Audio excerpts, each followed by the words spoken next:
அல்லேலூயா, அல்லேலூயா. நம்ம எல்லாரும் கண்களை மூடி தேவனாய் கர்த்தருடைய நாமத்தை நாம் மீண்டுமாக ஒரு விஷயம் கூட அவருக்கு கனத்தை செலுத்தி நாம் தேவனுடைய வார்த்தைக்கு நேராக நாம் கடந்து போகலாம். எல்லாம் கண்களை மூடி தேவனுடைய வார்த்தையை நாம் கேட்கும்படியாக வந்திருக்கிறோம். கர்த்தர் இந்த நாளில் அவர் நம்மோடு கூட பேசும்படியாய் தேவன் நம்ம மத்தியில் வந்திருக்கிறார். அவருக்கு இடம் கொடுக்கலாமா? எல்லாம் கண்களை மூடி தேவனாய் கர்த்தரை நோக்கி நாம் பார்க்கலாமா? ஸ்தோத்திரிக்கிறோம் ராஜா, நன்றியோடு துதிக்கிறோம் தகப்பனே. அதனால் ஆசீர்வதிக்கப்பட்ட இந்த காலை ஆராதனையிலும் உமக்கு நாங்கள் கனத்தை மகிமை செலுத்துகிறோம். நீர்தான் கனத்துக்குரியவர், நீர் மட்டுமே மகிமைக்குரியவர் அப்பா. இதோ நாங்கள் உம்முடைய வார்த்தையை தியானிக்கும்படியாக வந்திருக்கிறோம். கர்த்தர் நீர் எங்களோடு கூட பேசுகிற தெய்வம். நீர் பேசாத கல்லோ மரமோ ஆண்டவரே அல்ல. கர்த்தர் நீ ஜீவனுள்ள தேவனாய் எங்கள் மத்தியில் கடந்து வந்திருக்காய் நன்றி செலுத்துகிறோம். இந்த நாளிலும் உம்முடைய திரு சித்தத்தின்படி எங்களை ஒப்பு கொடுக்கிறோம். நீர் எங்களோடு கூட பேசுங்கப்பா. வந்திருக்கிற யாவரோடு கூட தேவனாய் கர்த்தர் பேசுங்க.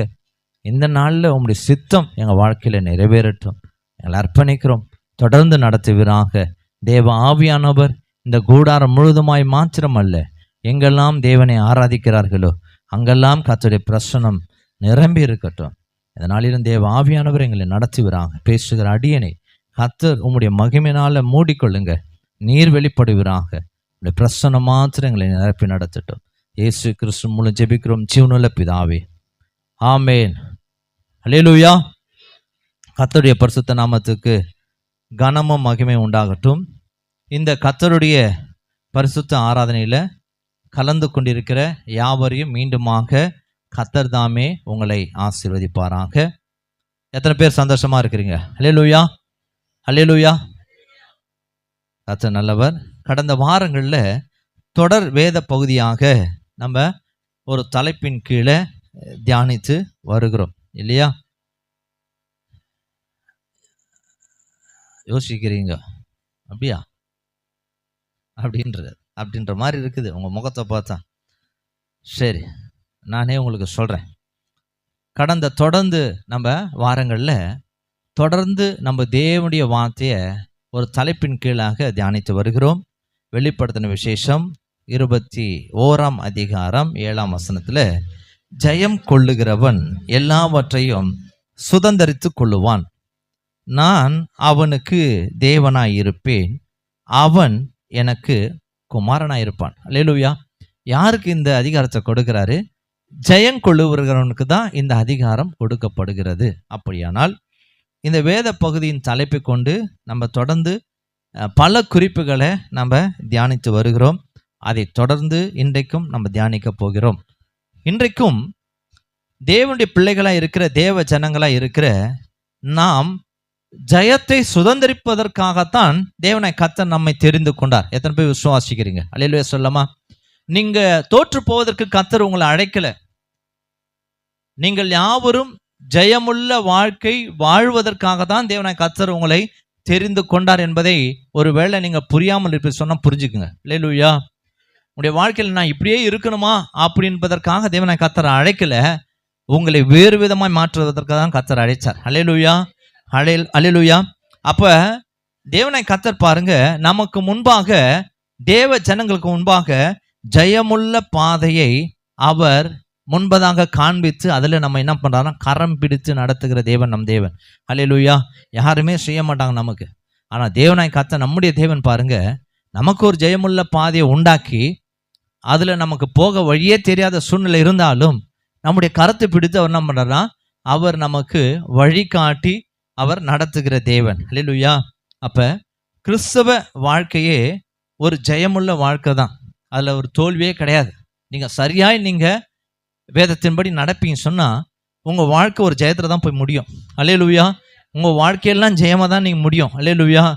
அப்படியானால் பாருங்க, இன்றைக்கும் தேவ ஜனங்களாய் வந்திருக்கிற உங்கள் வாழ்க்கையிலும் கர்த்தருடைய சித்தம் என்னவென்று சொன்னால் நீங்கள் ஒவ்வொருவரும் ஜெயமுள்ள வாழ்க்கை வாழ வேண்டும் கர்த்தர் விரும்புகிறார். அல்லேலூயா.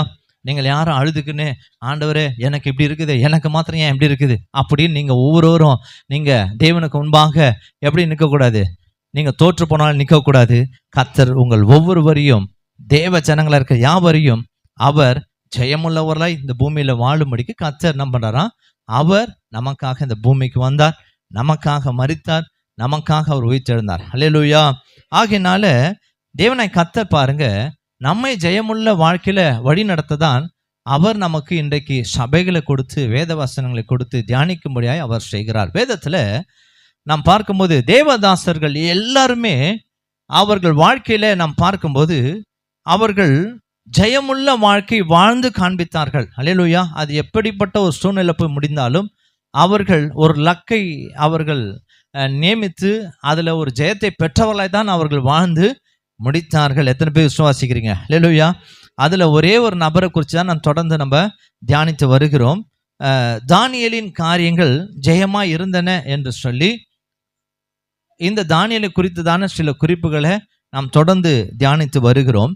இன்றைக்கும் அதுல ஒரு குறிப்பை நம்ம தியானிக்க போகிறோம். அப்படியானால் தானியேலின் காலத்துல நான் தொடர்ந்து ஒரு காரியத்தை உங்களுக்கு ஞாபகப்படுத்திட்டே வரேன். தானியேலின் காலத்துல ராஜாக்களும் ராஜ்யங்களும் மாறினாலும் பாருங்க, அவர்கள் மத்தியில தானியேல் ஜெயமுள்ளவனா இருந்தார். அல்லேலூயா, அல்லேலூயா. இவர் வாழ்க்கை ஜெயமா இருக்குது, ஆனா ராஜாக்கள் ஜெயமா இல்லை, ராஜ்யங்கள் ஜெயமா இல்லை. ஆனால் இந்த தானியேல் மாத்திரம் ஜெயமா இருந்தார். அல்லேலூயா, அல்லேலூயா.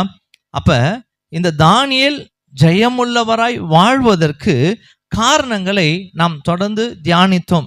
ஒன்று, நான் மீண்டுமா உங்களுக்கு ஞாபகப்படுத்துறேன். ஒன்று, அவருடைய ஜப வாழ்க்கை ஜெயத்தின் பாடிதில நடத்தினது. உங்க வாழ்க்கையில கூட நீங்க கொஞ்சம் ஜப வாழ்க்கை கொஞ்சம் மாத்தினீங்கன்னா அது எங்க போய் நடத்தும்னாக்கா ஜெயத்தின் பாதையில தான் நடத்தும். அல்லேலூயா. ரெண்டாவது, இந்த தானியேலுடைய வாழ்க்கையில நம்ம தியானித்ததை நாம் கொஞ்சம் நினைவுக்கு நம்ம கொண்டு வருவோம். தானியேலின் சகோதர சிநேகம் ஜெயத்தை கொண்டு வந்தன.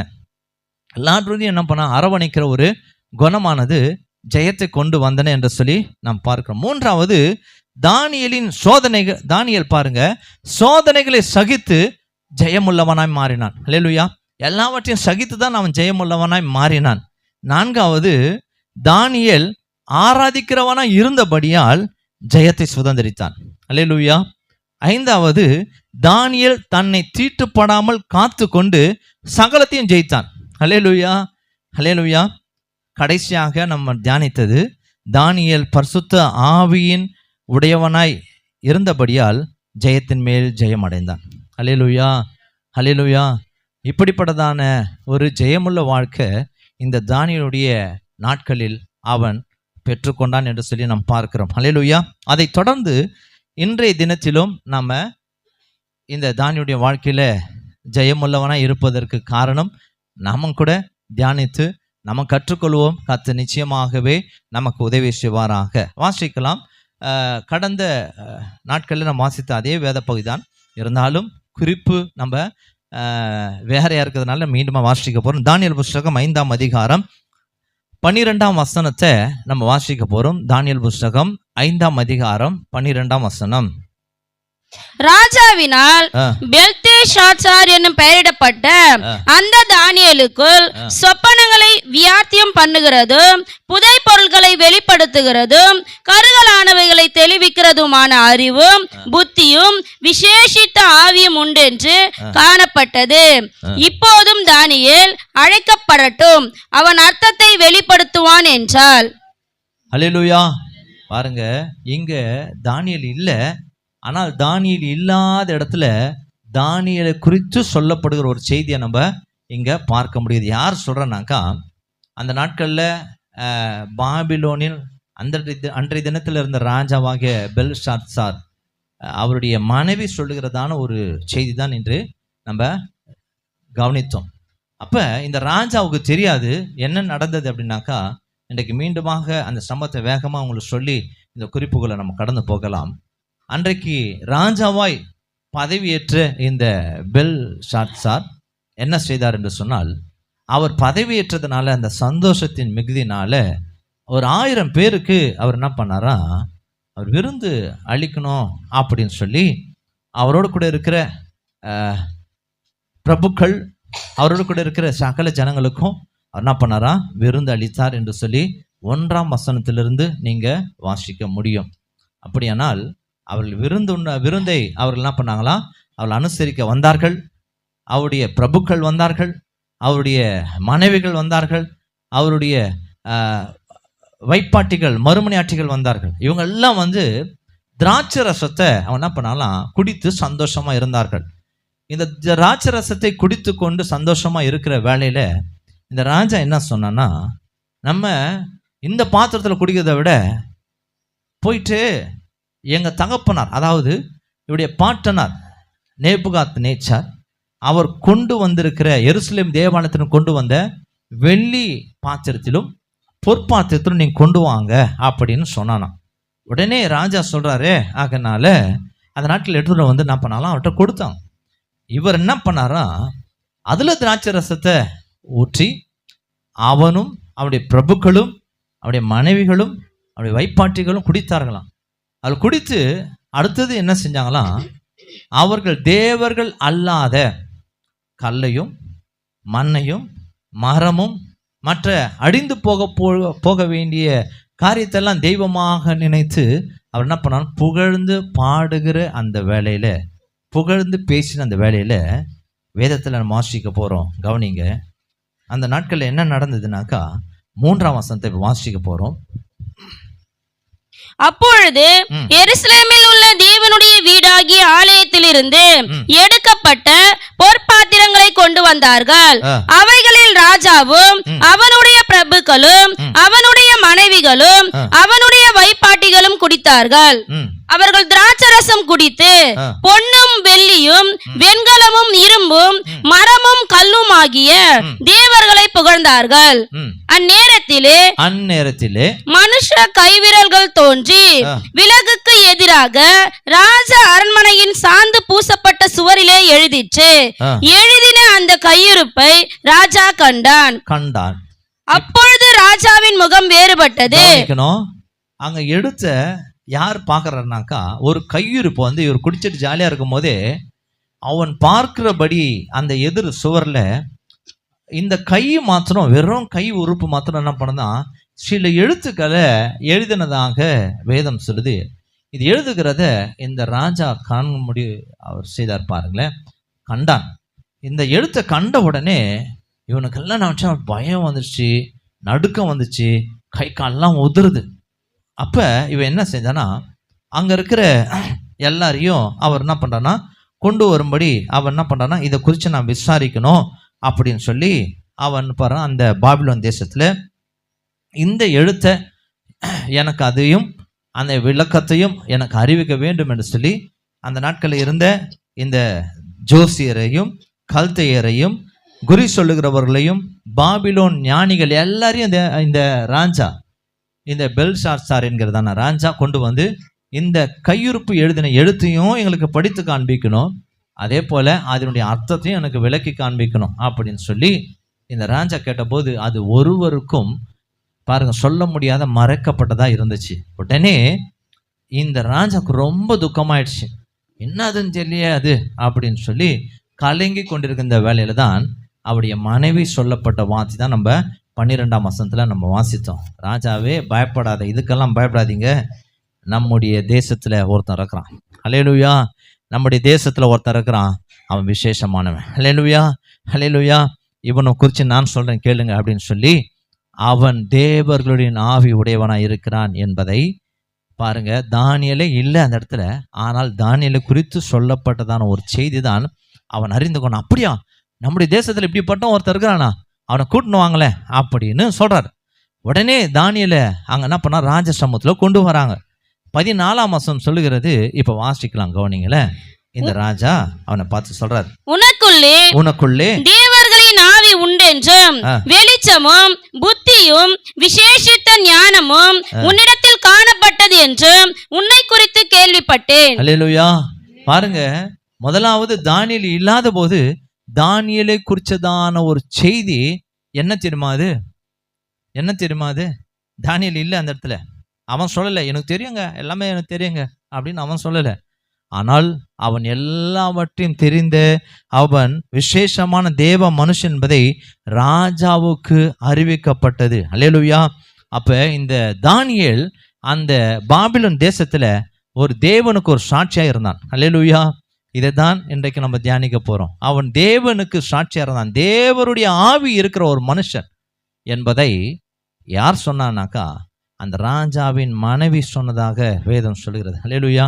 இன்றைக்கு யோசித்து பாருங்க, ஒரு தேவ ஆவி உடைய மனுஷன் என்பதை மற்றவர்கள் சொன்னார்கள். அல்லேலூயா, அல்லேலூயா.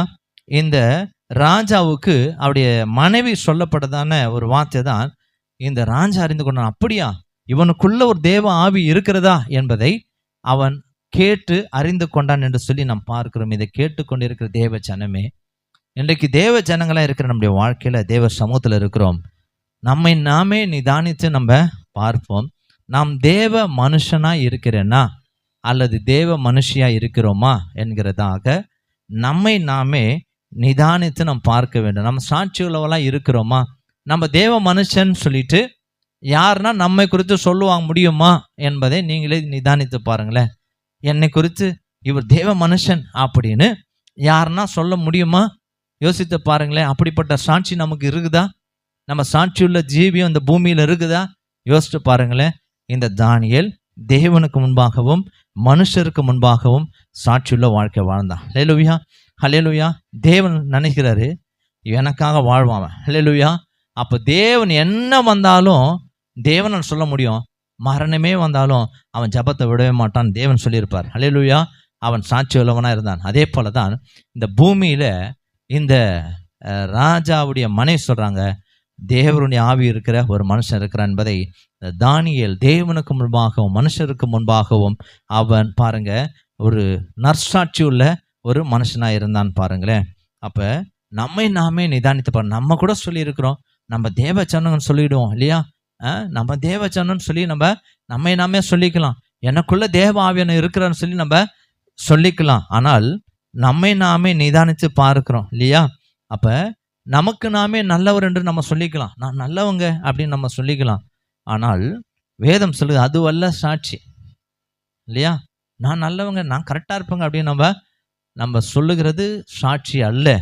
மற்றவர்கள் நம்மை குறித்து சொல்லுகிறதான ஒரு சாட்சி தான் நமக்கு அது வேண்டும். இந்த பூமியில் சிலர் இருப்பாங்க, அவங்களுக்கு என்னதான் செஞ்சாலும் அவங்க சாட்சி சொல்ல மாட்டாங்க, அதை விட்டுருங்க. சில பேர் இருப்பாங்க, என்னதான் நன்மை செஞ்சாலும் அவங்களுக்கு என்னதான் உண்மை உத்தமாக இருந்தாலும் அவங்க பேசணும் பேசினிருப்பாங்க. அது அவங்களுடைய வாழ்க்கையில் வந்தது, அதை விட்டுடுங்க. சில பேர் இருக்கிறாங்க. ஆனால் உண்மையாகவே ஒரு தேவ மனுஷனாக இருப்போம் என்று சொன்னால், தேவ மனுஷிகளாக இருப்பீங்கன்னு சொன்னால், உங்கள் வாழ்க்கையில் நீங்கள் ஒன்றை மறந்து விடாதீங்க, உங்களை குறித்து மற்றவர்கள் சொல்லணும் இவர்கள் தேவ மனுஷர்கள் என்பதை. அல்லேலூயா. இவர்கள் தேவனுடைய பிள்ளைகள் என்பதை யார் சொல்லணும்னாக்கா பூமியில் நம்மை குறித்து சாட்சி சொல்லணும். அல்லேலூயா. அதனால தான் வேதத்தில் அங்கும் இங்குமாய் வேதத்தை வாசிக்கும் போது நீங்கள் உலகத்துக்கு ஒப்பாகவும் வெளிச்சமாகவும் இருக்கிறீங்க என்று சொல்லி வேதத்தில் நம்மை குறித்து தான் கர்த்தர் என்ன பண்ணுறாரா, அவர் நம்மை உற்சாகப்படுத்துகிறார். நீங்கள் யாரும் இல்லை, நீங்கள் வெளிச்சமாக இருக்கிறீங்க. ஏன் தெரியுமா? நான் தான் ஒளி, உங்களுக்குள்ள வாசமாக இருக்கேன், ஆகையினால நீங்கள் வெளிச்சமாக இருக்கிறீங்க. அல்லேலூயா. அப்போ கர்த்தருக்கு இந்த பூமியில் நம்ம சாட்சியுள்ள வாழ்க்கை நம்ம வாழ வேண்டுங்க. தேவ பிள்ளைங்க நம்ம சொல்லிக்கலாம், கர்த்தருடைய ஆவிக்குரிய வாழ்க்கையில் நான் இருக்கிறேன், நான் பெண்டிகாஸ் சர்ச்சில் இருக்கிறேன், நான் பரிசுத்த தேவ பிரசன்னத்தில் இருக்கிறேன்னு சொல்லிக்கலாம். ஆனால் நமக்குள்ள தேவ ஆவியானவர் இருக்கிறதா என்று சொல்லி உங்களை நீங்களே ஆராய்ந்து பார்த்து கொள்ளுங்கள். இதை நம்ம அடிக்கடி நம்ம சோதித்து பார்க்க வேண்டிய ஒரு காரியம் இல்லையா?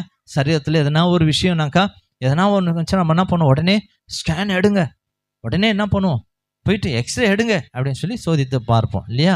ஆனால் நமக்குள்ளே இருக்கிற ஆவியானவர் இருக்கிறதா, நான் சாட்சியுள்ள வாழ்க்கை வாழ்கிறேன்னா, என்னை குறித்து மற்றவர்கள் என்ன சொல்லுகிறார்கள் என்பதை சாட்சியுள்ள வாழ்க்கை நமக்கு ரொம்ப ரொம்ப முக்கியம். அந்த பூமியில் நம்ம வாழறோம்னாக்கா தேவன் அதை பார்த்து கொண்டு தான் இருக்கிறார். சாட்சியுள்ள வாழ்க்கை நமக்கு மிகவும் அவசியம். தேவ ஜனங்களாக இருக்கிற நம்முடைய வாழ்க்கையில் தேவன் நீங்கள் எனக்கு சாட்சிகளாக இருப்பீர்கள் என்று சொல்லி தீர்க்கதரிசனமான வார்த்தையை சொல்லிட்டார். அப்போஸ்தலர் 1:8 அவர் சொன்னார், பரிசுத்த ஆவியான இடத்தில் வருவார், அப்போது நீங்கள் பலனடைந்து எனக்கு சாட்சிகளாக இருப்பீர்கள். அந்த நாட்களில் சீஷர்கள் சொன்னார், நீங்கள் எருசலேமிலும் யூதா தேசம் முழுவதுமாக அந்த இடத்துல நீங்கள் வாழுகிற எல்லா இடத்திலும், அதை தான் சொல்கிறார். ஏன் அந்த இடத்த குறிப்பிட்டாருனாக்கா, நீங்கள் வாழ்கிற அந்த பகுதியில் இங்கே சொல்கிறாரு, நம்மை சொல்கிறாரு, உங்கள் வீட்டில், குடும்பத்தில், ஏரியாவில், அந்த இடத்துல, வேலையில், எல்லாவற்றிலையும் நீங்கள் சாட்சிகளாக இருப்பீர்கள். அல்லேலூயா. இன்றைக்கு இதை தான் அவர் எதிர்பார்த்துருக்கிறார். நீங்கள் சாட்சிகளாக இருப்பீர்கள்னு சொல்லி அவர் என்ன பண்ணுறாரு, அவர் நம்மை விரும்புகிறார். ஆனால் நம்முடைய வாழ்க்கையில நம்ம தேவன் நம்மை நினைப்பது போல நம்ம சாட்சியா இருக்கிறோமா? யோசித்து பாருங்களேன். நம்மை குறித்து யாராவது ஒருத்தர் விசாரிக்கிறான்னு வச்சிங்களேன், இந்த ஒரு சகோதரி பிரதர் இருக்கிறாரமே, அவர் எப்படிப்பட்டவர்னாக்கா அவரை பாருங்க, அதுக்கப்புறம் ஓடியே போடுவான் அவன். அல்லேலூயா, ஐயோ தெரியாதனமா வந்துட்டோம்ப்பா. அப்படிப்பட்ட ஒரு வாழ்க்கை நம்ம வாழக்கூடாதுங்க. ஏன்னாக்கா நம்மை அவள் அறிந்து கொள்ளணும். அப்படியா, எங்க இந்த இடத்துலையா இப்படி ஒரு தேவ மனுஷன் பிள்ளைங்க இருக்கிறாங்களா, பரவாயில்ல, ரொம்ப சந்தோஷமாச்சே அப்படின்னு நம்மை குறித்து மற்றவர்கள் தவறாய் அல்ல, சாட்சியாய் தேவனாய் கர்த்தர் அங்க நம்மை பாருங்க விரும்புகிறார். அதன்படியே நம்ம நடக்கணும். அப்போ ஒவ்வொரு தேவ பிள்ளைகளுக்கும் சாட்சியின் வாழ்க்கை ரொம்ப ரொம்ப அவசியம். பூமியில தேவன் தம்முடைய ஜனங்களை ஜீவனுள்ள சாட்சியாக வாழ வேண்டும் என்று சொல்லி விரும்புகிறார். அவருடைய விருப்பமே அதுதான். நீங்கள் தேவ ஜனங்கள், நீங்கள் தேவனுடைய பிள்ளைகள் என்பதை நம்ம வாழ்ந்து நம்ம வாழ்க்கையில நம்ம காண்பிக்க வேண்டும். அதுதான் ஓட்டம். இந்த ஓட்டத்துல நமக்கு பாடுகள் உண்டு. நீங்க நல்லவராய் வாழ்வதற்கு எத்தனை பிரச்சனைகள் வரும். நீங்க உண்மையாய் நீங்க சாட்சியாய் வாழ்வதற்கு எத்தனை போராட்டங்கள் உண்டு. இதெல்லாம் ஓடி முடித்தேன் என்று சொல்லி அப்போஸ்தலனாகிய பவுல் சொல்றார். எத்தனை நெருக்கங்கள் தெரியுமா? நான் அந்த பாடுகள்ல நான் ஓடிதான் அந்த போராட்டத்தை, நல்ல போராட்டத்தை போராடி ஓடி முடிச்சேன். அல்லேலூயா. இன்னைக்கு நம்ம வாழ்க்கையில கூட நம்ம ஓடிக்கொண்டு இருக்கிறோம். இந்த ஓட்டத்துல என்னால முடியலங்க அப்படின்னு சொல்லி நம்முடைய வாழ்க்கையில வேறு விதமாய் ஓடுவதற்காக நம்ம தேவனாய் கர்த்தரை தெரிந்து கொள்ள, அப்படி நம்முடைய வாழ்க்கை சாட்சி இல்லாமல் இருக்குமானால் ஒரு நாள் நம்முடைய வாழ்க்கையில ஜெயமே வராது. நம்ம சாட்சியுள்ள வாழ்க்கையை நீங்கள் வாழ்வீன்னு சொன்னா கர்த்தர் உங்களுக்கு ஜெயத்தை அவர் நிச்சயமாகவே தருவார். அப்ப தேவனுடைய விருப்பமே அவருடைய ஜனங்கள் அவருடைய நாம மகிமைப்படும்படியாக சாட்சியாக வாழ வேண்டும் என்பதே தேவனுடைய விருப்பம். உங்களை குறிச்சதான தேவ சித்தம். அதுல ஒன்று, நீங்க இந்த பூமியில தேவனுடைய நாம மகிமை உண்டாகும்படியாக சாட்சியாய் வாழ வேண்டும் என்பதே கர்த்தருடைய சித்தமும் விருப்பமா இருக்கிறது. இந்த தானியேல் அவன் ஜெயமுள்ள வாழ்க்கை வாழ்ந்தான். அப்படிப்பட்ட வாழ்விற்கு பாருங்க தேவனுடைய நாம மகிமைப்படும்படியாக சாட்சியாய் வாழ்ந்தார் என்று சொல்லி நம்ம பார்க்கிறோம். அவன் தன்னை குறித்து ஒரு நாள் மேன்மையா சொன்னதே இல்லை. மற்றவர்கள் சொன்னதை நம்ம வாசிக்க முடிகிறது. அப்ப நாம் கூட நம்முடைய வாழ்க்கையில தேவனுடைய நாம மகிமைப்படும்படியாக சாட்சியாக வாழ்வோமானால் கர்த்தர் நமக்கு அவர் ஜெயத்தை காணும்படி நமக்கு அவர் உதவி செய்வார். வேதத்துல ஒரு சம்பவத்தை வேகமா வாசிக்கலாம். லூக்கா எழுதின சுவிசேஷ புஸ்தகம் 7ஆம் அதிகாரம் 1 முதல் 6 வரைக்கும் நம்ம வாசிக்க போறோம். கவனிங்க. லூக்கா சுவிசேஷ புஸ்தகம் 7ஆம் அதிகாரம் 1 முதல் 6 வரைக்கும். அவர் தம்முடைய வார்த்தைகளை எல்லாம் ஜனங்களுடைய காதுகள் கேட்கும்படி சொல்லி முடித்த பின்பு கப்பர்நகமுக்கு போனார். அங்கே 100க்கு அதிபதியாகிய ஒருவனுக்கு பிரியமான வேலைக்காரன் வியாதிப்பட்டு மரண அவஸ்தையாயிருந்தான். அவன் இயேசுவை குறித்து கேள்விப்பட்ட போது அவர் வந்து தன் வேலைக்காரனை குணமாக்க வேண்டும் என்று அவரை வேண்டிக் கொள்ளும்படி யூதருடைய மூப்பரை அவரிடத்தில் அனுப்பினான். கவனிக்கணும். இங்க வேதம் சொல்லுகிறது, 100க்கு அதிபதி ஒருத்தன் இருந்தான். அவனுக்கு ஒரு வேலைக்காரன் மரண அவசைப்படுகிறதாக வேதம் சொல்லுகிறது. இதற்காக இயேசுவினிடத்துல அவனுடைய மூப்பர்களை அனுப்பி அவனை குணமாக்க அவர் என்ன பண்ணானா வீட்டுக்கு வர வேண்டும் என்று சொல்லி அழைக்கிறத நம்ம பார்க்க முடிகிறது. தொடர்ந்து வாசிப்போம். கவனிங்க. 4ஆம் வசனம். அவர்கள் இயேசுவினிடத்தில் வந்து அவரை கருத்தாய் வேண்டிக் கொண்டு நீர் இந்த தயவு செய்கிறதற்கு யார் பாத்திரன்? அவன் பாத்திரனாய் இருக்கிறான். அவன் நம்முடைய ஜனத்தை நேசிக்கிறான், நமக்கு ஒரு ஜெபாலயத்தையும் கட்டினான் என்றார்கள். கவனிக்கணும். இங்கதான் 100க்கு அதிபதியை குறிச்சதான சாட்சி யார்கிட்ட போகுது? இயேசு கிறிஸ்துவிட்ட வருது. அவர் ஊழியம் செய்த நாட்கள்ல எங்கேயோ இருக்கிற 100க்கு அதிபதி அவர் சொன்னாரா, நான் இதெல்லாம் பண்ணன்னு போய் சொல்லுங்க. சொல்லவே இல்லைங்க. நீ தயவு செய்வதற்கு இவர் பாத்திரனா இருக்கிறான். ஏன் தெரியுமா? அப்ப இயேசு கிறிஸ்து கேட்கிறார், அப்படியா அப்படின்னு கேட்கும்போது இவர் சொல்றாரு, நம்ம ஜனங்களை அதிகமா நேசிக்கிற ஒருவன் உண்டு இவன். அதே போல நமக்கு ஒரு ஜெபாலயத்தையும் கட்டி கொடுத்துருக்கிறான். அப்பனா இவனுடைய நற்சாட்சியை குறித்து இயேசு கேள்விப்பட்ட போது 6ஆம் வசனத்துல எந்த ஒரு மறுப்பே இல்லாம என்ன பண்றான், அவனை சுகமாக்கும்படி அவன் வீட்டுக்கு கடந்து போனாருங்க. ஹல்லேலூயா, ஹல்லேலூயா. கவனிச்சிங்களா? இந்த 100க்கு அதிபதி தன்னுடைய வேலைக்காரன் சுகமாக வேண்டும் என்பதை இயேசுவிடத்துல போய் சொல்லுங்க, அவரை அழைச்சிட்டு வாங்க தான் சொன்னார். ஆனால் அங்கே போனவங்க அவங்க 2 பேரும் அவங்க என்ன பண்ணுறாங்களாம் பாருங்க, இவரை குறித்து என்ன சாட்சி சொன்னாங்களாம், அவரை நீங்கள் தயவு செய்வதற்கு இவர் பாத்திரனாக இருக்கிறான், காரணம் அவர் நற்சாட்சி உள்ள மனுஷனாக இருக்கிறார் என்று சொல்லி இங்கே சொல்லுகிறதே நம்ம பார்க்குறோம். பாருங்களேன், எவ்வளோ ஒரு பெரிய ஒரு காரியம் பாருங்களேன். தேவனாய் கர்த்தர் பாருங்க அன்றைக்கு கடந்து போனார். அப்போ இங்கே நாம் பார்க்கிறோம், இந்த 100க்கு அதிபதியினுடைய வாழ்க்கையில் தேவனாய் கர்த்தர் அவனுடைய வீட்டுக்கு அவன் நன்றாஜை கேட்ட உடனே அவனுடைய வீட்டுக்கு அவர் கடந்து போனார். போகிற வழியில தான் அந்த 100க்கு அதிபதியினுடைய அந்த வேலைக்காரன் சுகமாயிட்டான். அவனுடைய சுகமாவதற்கு 2 காரணம் இருக்கு. அதில் முதல் ஒன்று தான் இந்த நற்சாட்சி, 2வது விசுவாசம் இல்லையா. நீர் என் வீட்டுக்கு வருவதற்கு பாத்திரன் அல்ல, ஆகையினால நான் அதற்கு பாத்திரன் அல்ல, ஆகையினால நீ ஒரு வார்த்தை சொன்னா போதும் அப்படின்னா. அப்ப முதலாவது நாம் பார்க்கும்போது இந்த 100க்கு அதிபதியினுடைய வேலைக்காரன் சுகமாகுவதற்கு காரணம் என்ன அப்படின்னாக்கா, இந்த 100க்கு அதிபதி ஒரு சாட்சியுள்ள ஒரு மனுஷனா இருந்தாங்க. நம்முடைய வாழ்க்கையில கூட பாருங்களேன், தேவன் உங்களுடைய காரியங்களை வந்து அவர் விடுவிக்க வேண்டுமானால் நம்முடைய வாழ்க்கையில கூட நம்ம நற்சாட்சியா இருக்கணும். இன்னைக்கு நம்ம ஜெபம் பண்ணுவோம், ஆண்டவரே என் காரியத்துக்கு விடுதலை ஆக்க ஆண்டவரே, என் காலத்துக்கு நம்ம என்ன பண்ணுவோம், ஜெபம் பண்ணிட்டே இருப்போம் இல்லையா. அவங்க கூட வேண்டுதல் செய்தாங்க. ஆனா கவனிக்கணும், நீ தயவு செய்வதற்கு அவன் பாத்திரன். பாருங்க, சாட்சி அங்க வருது. இன்றைக்கு கூட நம்ம வாழ்க்கையில நம்ம எப்படி வாழுறோமோ அதன்படி தான் கர்த்தரும் பலன் கொடுப்பார். நம்ம சாட்சியே இல்லாம நற்சாட்சியே இல்லாம நம்ம எதற்காக நம்ம என்ன பண்ணுவோம், அதிகமாக நம்ம ஜெபிக்கலாம். ஆண்டவரே இந்த காரியத்தில் விடுதலை கூட, ஆண்டவரே இந்த காரியத்தில் நீ தான் சுகத்தை கொடுக்கணும், இந்த காரியத்தில் நீ தான் இறங்கணும்னு சொல்லிட்டு நம்ம என்ன பண்ணுவோம், காலத்துக்கும் ஜெபம் பண்ணிப்போம். சில பேர் பாருங்க அதுக்காக உபவாசம் போடலாம் ஜெபம் பண்ணுவோம். ஆனால் என்ன இல்லை, சாட்சி இல்லாதனால கர்த்தரும் அதுக்கு என்ன பண்ண மாட்டாரு, இறங்கி வருவதற்கு அவனுடைய ஜபங்களுக்கு விடுதலை கொடுப்பதற்கு அங்கே என்ன பண்ணான், தாமதமாகிறது. ஆனால் இந்த 100க்கு அதிபதியுடைய வாழ்க்கையில் தேவனாய் கர்த்தர் உடனே கடந்து போனாருங்க. யோசித்து பாருங்களேன், இன்றைக்கு உங்கள் வாழ்க்கையில் கூட நன்மை இல்லாமல் இருக்கிறீங்களா, நீங்கள் சாட்சியாக வாழ்ந்து பாருங்க, கர்த்தர் உங்களுடைய காரியங்களை நீங்கள் ஜெயமுள்ள மாதிரி மாறுவதற்கு கர்த்தரே இறங்கி வருவார். இந்த இயேசு கிறிஸ்து பாருங்க, இந்த 100க்கு அதிபதி வீட்டுக்கு உடனே கடந்து போறார். சொன்ன உடனே மறுப்பே இல்லை, வாங்க போகலாம் அப்படின்னு போகிறான். ஏன்னாக்கா அவனுக்கு நிச்சயமாக போய் விடுதலை ஆக்கியே ஆகணும். ஏன் தெரியுமா, அவன் சாட்சி உள்ளவன். அல்லேலூயா.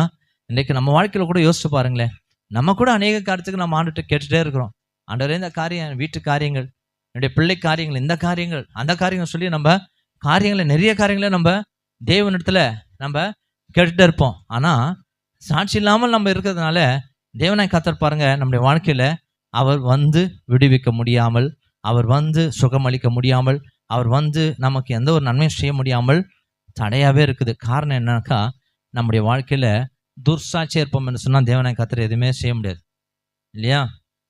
யாருன்னா உதவி செய்ய நமக்கு வந்தால் கூட வந்து நம்ம ஒருத்தர் நம்ம அநேக உதவிகளை நம்ம கேட்குறோம். உதவி செய்ய யாராவது நமக்கு வராங்கனாக்கா, ஒரு வேளை கேட்குறாங்க, இவங்க எப்படிப்பா அப்படின்னு கேட்குறான்னு வச்சிங்களேன், இவன் பக்கத்தில் இருக்கிற சொல், ஐயோ குத்துட்டீங்கன்னா அவ்வளோதான், நீங்கள் அலையணும் அப்படின்ட்டானா, சோத்திரம்பா ஆண்டவரே எஸ்ப்பான்னு சொல்லிட்டு என்ன பண்ணுவோம், தப்பிச்சிக்கணும் அப்படின்னு சொல்லிட்டு என்ன பண்ணோம் போயிடும். இது துர்சாட்சி. அப்போ ஒரு மனுஷனுடைய சாட்சியை குறித்து தான் நன்மை பெற்றுக்கொள்ள முடியும், பெற்றுக்கொள்ள முடியாது. புரியுதுங்களா? இப்போ ஏன் இந்த உதாரணத்தை உங்களுக்கு சொல்கிறேன்னா, நம்ம அன்றாடம் பார்க்குறத சொன்னால் தான் நமக்கு புரியும். வேதத்திலேருந்தே நம்ம சொல்லணும் போனாக்கா உங்களுக்கு புரியாது. இயேசு கிறிஸ்து கூட ஏன் ஓமைகளாக சொன்னார்னாக்கா, அன்றைக்கு தேவனுடைய ராஜ்யத்துடைய மகிமையெல்லாம் வெளியரங்கமாக சொன்னால் புரிய மாட்டேங்குது. அதனால் என்ன பண்ணான்னா, அவங்க கூட இருக்கிறவங்க எல்லாரையும் பார்த்து இவங்க எதையெல்லாம் பார்க்குறாங்க, எதையெல்லாம் அனுபவிக்கிறாங்க, இதை வச்சு தான் என்ன பண்ணார்னா ஓமைகளாகவே அவர் சொல்லி வந்தாராம். பாருங்க, அப்போ தான் புரிஞ்சுது அவங்களுக்கு. இந்த கூட நம்முடைய வாழ்க்கையில் எந்த ஒரு நன்மை பெற்றுக்கொள்ள வேண்டுமானால் நம்முடைய வாழ்க்கையில் கர்த்தர் வந்து உங்கள் வாழ்க்கையில் பெரிய காரியங்களை செய்யணும். என் குடும்பத்தில், என் வேலையில், என் உயர்வில், எனக்கு உண்டான காரியத்தில் கர்த்தர் இறங்கி செய்யணும் அப்படின்னாக்கா, கர்த்தரிடத்துல அவர் நம்ம எதிர்பார்க்குற ஒன்று நற்சாட்சியாக இருக்கணும். அல்லேலூயா. நம்ம நற்சாட்சியே இல்லைனாக்கா நம்முடைய வாழ்க்கையில் நன்மைகளை நம்ம கர்த்தரிடத்துல பெற்றுக்கொள்ளவே முடிவதற்கு ரொம்ப ரொம்ப கஷ்டம். ஆகையினால பாருங்க, இந்த தானியேல் இவனை அழைத்து அவனை நிற்பதற்கு அவன் சாட்சி உள்ளவனா இருந்தான். அல்லேலூயா. அவன் போய் சொல்லிக்கல, அவன் போய் எனக்குள்ள தேவருடைய ஆவி இருக்கிறது என்று சொல்லி அவன் எங்க போய் பிரஸ்தாபப்படுத்தல. ஆனால் தேவனாய் கர்த்தர் பாருங்க, அவன் நற்சாட்சியா இருக்கிறத வேதத்துல நம்ம வாசிக்க முடிகிறது. அதே போலதான் இந்த 100க்கு அதிபதியினுடைய வேலைக்காரன் போகிற வழியிலே அவன் என்ன பண்ணான்னா, பாருங்க, இயேசு கிறிஸ்து வீட்டுக்கு வருவதற்கு முன்பதாகவே அவனுடைய நற்சாட்சியின் மூலமாக, அடுத்தது அவனுடைய விசுவாசத்தின் நிமித்தமாக கர்த்தர் என்ன பண்ணார்னா அவனுக்கு சுகத்தை கொடுத்தாராம். பாருங்க, மரண அவஸ்தையில் இருந்து எப்பேற்பட்ட காரியத்தில் இருந்தாலும் அங்க அவன் தோற்று போல, அவன் கேட்ட காரியத்துல தோற்றே போலங்க. இந்த 100க்கு அதிபதி எதிர்பார்த்த காரியத்தை கர்த்தர் ஜெயமா தான் கொடுத்தார். அல்லேலூயா. ஜெயத்தை கொடுத்தாரா இல்லையா?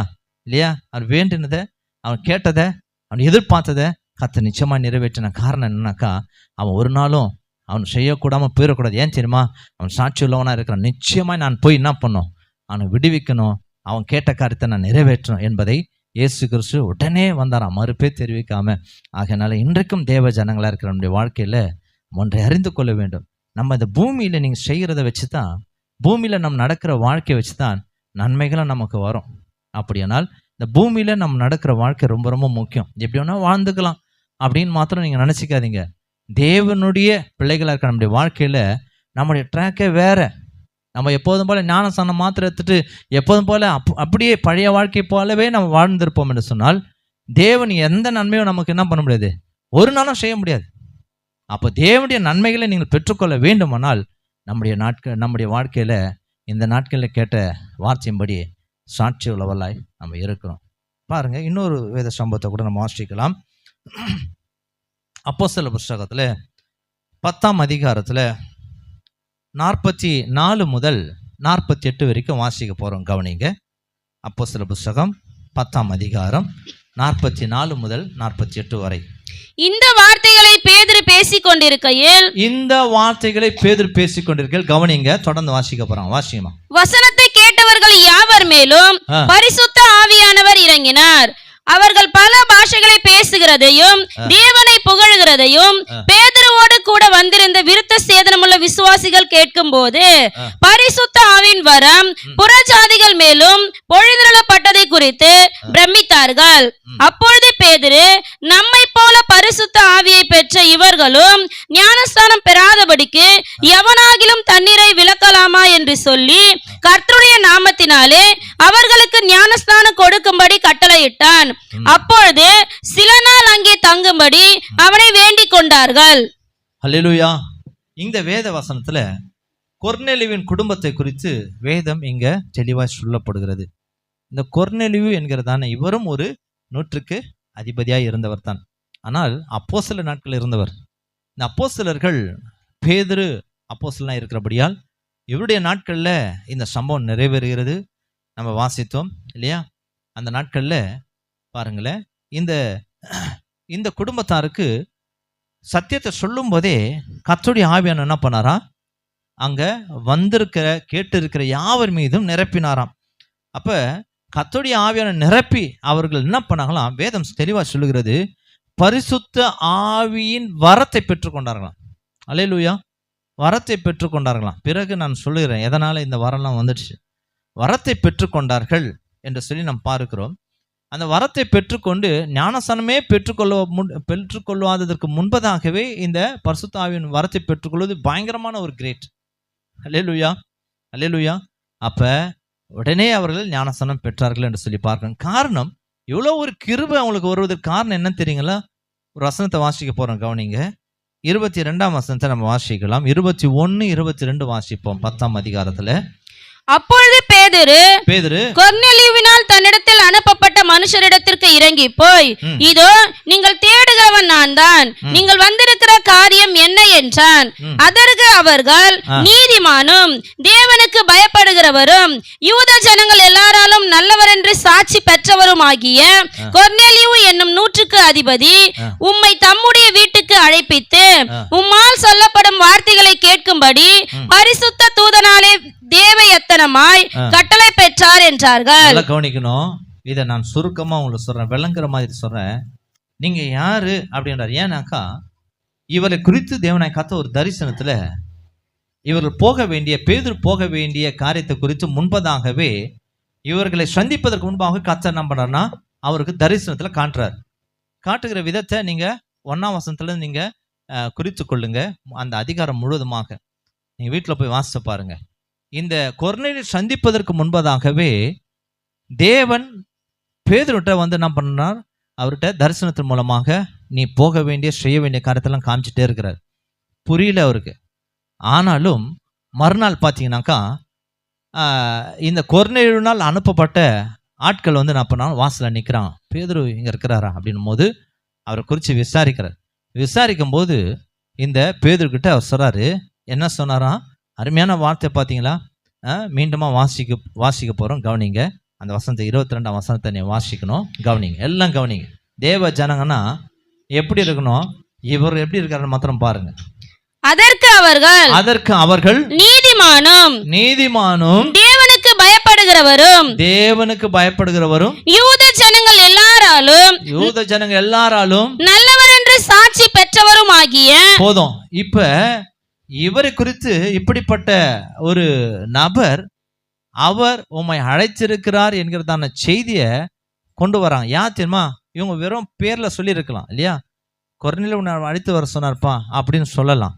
ஆனால் அவனுடைய நற்சாட்சி நாம் பார்க்கிறோம் பாருங்களேன். அவர் சொல்லி கூட அனுப்பலை, என்னை குறித்து சொல்லுங்க, நான் எப்படியெல்லாம் இருந்திருப்பேன் சொல்லுங்க அப்படியெல்லாம் சொல்லலை. ஆனால் அவர் எப்படிப்பட்டவர் என்பதை இந்த பேதுருட்ட சொன்னபோது உடனே பேதுருக்கு தெரியல, ஆனால் கடந்து வந்தார். என்ன நடந்து தெரியுமா? எத்தனை விதமான பிளஸ்ஸிங் பெற்றாங்க தெரியுமா? முதலாவது நாம் பார்க்கும்போது இந்த கொர்நேலியின் குடும்பம், கொர்நேலியின் மூலமாக இந்த குடும்பத்தாரன் வீட்டில் இருக்கிறவங்க எல்லாரையும் எப்படி அவங்க பெற்றுக்கொண்டாங்கனாக்கா, என்ன நன்மைகளை பெற்றுக்கொண்டாங்கனாக்கா உன்னதமான நன்மைகளை பெற்றுக்கொண்டார்களாம். பாருங்க, அதை வரிசைப்படுத்தினா எவ்வளோ ஒரு விசேஷமா இருக்கு பாருங்களேன். இந்த பேதுருவை தேவனாய் கர்த்தர் என்ன செஞ்சாரா, இந்த கொர்நேலியை சந்திக்கும்படி அனுப்புறார். ஆனால் முதலாவது இந்த கொர்நேலியுக்கு தேவனாய் கர்த்தர் தேவ தூதன் தரிசனமானார் என்று சொல்லி நாம் பார்க்கிறோம். 1ஆம் 2ஆம் 3ஆம் வசனத்துல நீங்க அப்புறமா நீங்க படித்து கொள்ளுங்க. சாட்சியை வாழ்ந்ததுனால முதல் கிடைத்த உன்னதமான நன்மை என்னன்னாக்கா தேவ தரிசனம் யாருக்கு? கொர்நேலிக்கு வருது. 2வது இந்த தேவன் பேதுருவை வலுக்கட்டாயமா என்ன பண்றான்னா ஒரு தரிசனத்தை கொடுத்து நீ போய் தான் ஆகணும் அப்படின்னு பேதுரு இடத்துல போய் என்ன பண்றாராம், கர்த்தர் பேசுகிறத அந்த பேதுரு மற்ற இடத்துல சொல்லுகிறத நம்ம பார்க்கிறோம். 3வது பேதுருவினால தேவனுடைய வார்த்தைகளை இந்த குடும்பத்தார் பெற்றார்கள், பேதுருவினால். 4வது பரிசுத்த ஆவியின் வரத்தை பெற்றார்கள். 5வது அவர்கள் ஞானஸ்தானமும் பெற்றார்கள். அல்லேலூயா. அப்போ இவ்வளோ எதிர்பாராத நன்மைகளை, உன்னதமான நன்மைகளை இந்த கொர்நேலியின் குடும்பத்தார் பெற்றுக்கொண்டாங்க. எதிர்பார்க்கவே இல்லை. இன்றைக்கு கூட நம்முடைய வாழ்க்கையில நம்ம பல நன்மைகளை நம்ம எதிர்பார்த்து கொண்டு தான் இருக்கிறோம். ஆனால் என்ன இல்லைனாக்கா நம்முடைய வாழ்க்கையில் அப்படிப்பட்டதான சாட்சி இல்லாமல் இருக்கிறதுனால நம்ம சாட்சியுள்ள ஜீவியம், தேவ மனுஷன் என்று சொல்லி, நீதிமான் என்று சொல்லி நம்முடைய வாழ்க்கையில் பாருங்க, நம்ம சாட்சி இல்லாததுனால நம்முடைய வாழ்க்கையில் கர்த்தர் பாருங்க, நம்முடைய வாழ்க்கையில் நம்ம பெற வேண்டிய ஆவிக்குரிய நன்மைகளாம் பெற்றுக்கொள்ளாமலே இன்னும் என்ன பண்ணுறோம், தோற்று போனவர்களாய் நம்ம இருக்கிறோம். எத்தனை வருஷம் இருந்தாலும் தேவ ஆவியானவர் நமக்குள்ள கிரியை செய்கிற ஒரு அனுபவம் நம்முடைய வாழ்க்கையில தோற்று போனதாக இருக்கலாம். ஆனால் இவர் பாருங்க, இவர் ஞானஸ்தானம் கூட பெறல. ஆனால் அவர் கர்த்தருக்கு என்று அவர் நீதிமானாய், அவர் பாருங்க நல்லவராய், தேவனுடைய அவர் சாட்சியா இருந்ததனால தேவன் பாருங்க இவருக்கு தரிசனமாகும்படி கிருபை கொடுத்தார். பாருங்க, இன்றைக்கும் நம்ம வாழ்க்கையில நீங்க சாட்சி உள்ளவளா இருந்தீங்கன்னாக்கா இன்னைக்கு நம்ம ஜெபிக்கிறோம். ஆனா நம்முடைய வாழ்க்கையில எது முக்கியம் என்பதை கவனிங்க. ஜெபம் அவசியம்தான், அதுக்கு முன்பதாக வாழ்க்கை ரொம்ப அவசியம். ஜெபம் 2வது தான். நம்முடைய வாழ்க்கையில நம்ம நீதியான வாழ்க்கை ரொம்ப ரொம்ப முக்கியம். இதுக்கப்புறம் தான் ஜெபம். நம்ம என்னதான் ஜெபம் பண்ணிட்டு இந்த வாழ்க்கையில சாட்சி இல்லாமல் இருப்போம்னு சொன்னா அது பிரயோஜனமே இல்லை. ஆகையினால முதலாவது குடும்பத்துல நம்ம ஒவ்வொருவரும் தேவனுக்கு சாட்சியா நின்று நாம் ஜெபிக்கும் போது கர்த்தர் அதன் மத்தியில தான் நமக்கு அவர் உதவி செய்வார், நம்முடைய வேண்டுதல்களை நிறைவேற்றுவார். அப்ப இந்த கொர்நேலியின் குடும்பத்தார் நம்ம பார்க்கும்போது அவர்கள் பாருங்க அவர்கள் சாட்சியுள்ளவர்களாக இருந்தார்கள். தேவன் அவள் எதிர்பாராத மேன்மையான மேலான நன்மைகளை கொண்டு வந்து நிரப்பினார். இன்றைக்கு கூட நம்முடைய வாழ்க்கையில் நம்ம ஆவியின் வரங்களை நம்ம கேட்போம், அல்லது அந்நிய பாஷை நம்ம கேட்போம், அபிஷேகத்தின் வரத்தை கேட்போம் இல்லையா, ஆவின் கனிகளை கேட்போம், கேட்டுட்டுதே இருப்போம் லாஸ்ட் வரைக்கும் இல்லையா. நம்ம வாழ்க்கையில் இன்னும் பெற்றுக்கொள்ள முடியாமல் இருக்கலாம். காரணம் என்ன தெரியுங்களா? நம்ம இன்னமும் அந்த காரணம் கூட நம்ம தெரியாமல் இருக்கலாம். ஜெபம் பண்ணிகிட்டே இருக்கிறோம், கர்த்தர் தருவார், நிச்சயமாக தருவார். நம்ம என்னைக்கு சாட்சியுள்ள வாழ்க்கையை வாழும்போது கர்த்தர் நிச்சயமாய் நமக்காக அவர் இறங்கி கிரியை செய்வார். அல்லேலூயா. இவன் சாட்சியுள்ள வாழ்க்கை வாழ்ந்தபோது கர்த்தர் சும்மாவே இல்லைங்க. இந்த கொர்நேலியுக்காக பேதுருவத்துல போய் என்ன பண்ணுறாரு, வலுக்கட்டமாக கூப்பிட்றார். தரிசனத்தை அவனுக்கு காண்பித்து அங்கே போ, நான் தான் உன்னை அனுப்புகிறேன் அப்படின்னு அனுப்பினார். ஏன் தெரியுமா? இந்த குடும்பம் தேவனுக்காக சாட்சியாக இருந்தாங்க. அல்லேலூயா. அப்போ தேவனுக்காக சாட்சியாக இருந்ததுனால உன்னதமான தேவனுடைய வரங்களை எல்லாம் அவர்கள் பெற்றுக்கொண்டார்கள். ஞானஸ்தானம் பெற்றார்கள், தேவனுடைய அபிஷேகத்தின் வரங்களை பெற்றுக்கொண்டார்கள், தேவனுடைய வார்த்தைகளை பெற்றுக்கொண்டார்கள், தரிசனத்தை பெற்றுக்கொண்டார்கள். அப்போ எவ்வளோ ஒரு தேவனாய் கர்த்தர் தம்முடைய ஜனங்களுடைய வாழ்க்கையில எப்போ நன்மைகளை தருகிறார் என்பதை நல்லா கவனிக்கணும் வேதத்தில்.